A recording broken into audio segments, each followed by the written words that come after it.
پاشا کے کیے ہوئے ظلم اس کے سامنے آ جاتے ہیں اور اس کو موت کے گھاٹ اتار دیتے ہیں۔ ویلکم ٹو دی سمیر شو۔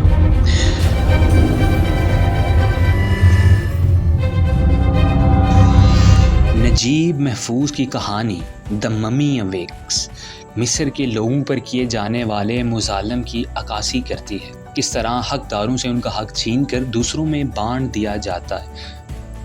سب سے پہلے کہانی کے مین کریکٹرز کی بات کر لیں۔ پہلا مرکزی کردار محمود پاشا کا ہے، جو کہ ایک امیر اور مشہور انسان ہے۔ یہ فرانسیسی فن پاروں کا شوقین ہے اور مصری غریب لوگوں سے نفرت کرتا ہے۔ یہ کہانی کا مرکزی کردار ہے۔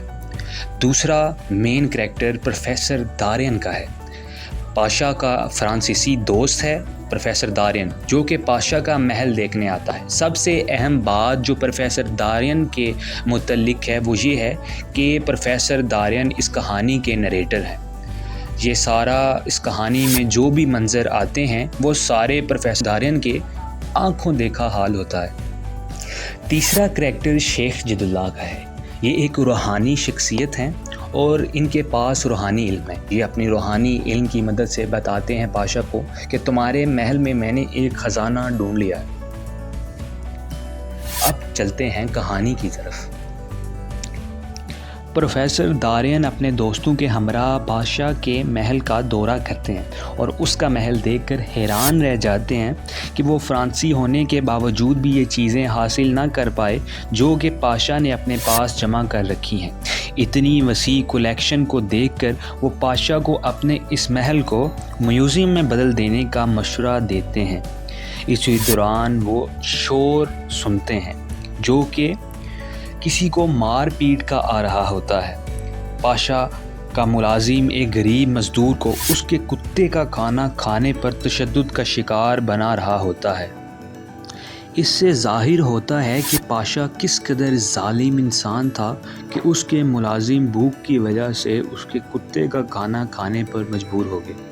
اس پر مزید ستم شریفی دیکھیں کہ پاشا اس کو جیل میں ڈال دیتا ہے۔ پروفیسر دارین اس منظر کو دیکھ کر بے حد پریشان اور حیران ہوتے ہیں اور یہ معلوم کرنا چاہتے ہیں کہ آخر کار پاشا کے دل میں ان لوگوں کے لیے اتنی نفرت کیوں ہے، لیکن پوچھ نہیں پاتے۔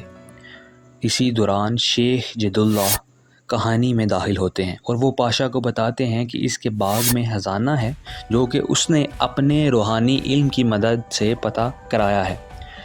چنانچہ کھدائی کا کام شروع ہو جاتا ہے اور تمام لوگ باغ میں اس کو دیکھنے جاتے ہیں۔ پاشا کے ہمراہ پروفیسر دارین، دو ملازم اور شیخ جد اللہ موجود ہیں۔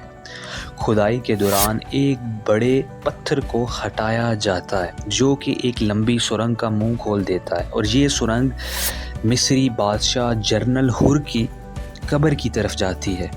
پاشا مزید آگے بڑھتا ہے تو وہ ایک حنوط شدہ لاش دیکھتا ہے جو کہ جنرل ہر کی ہے۔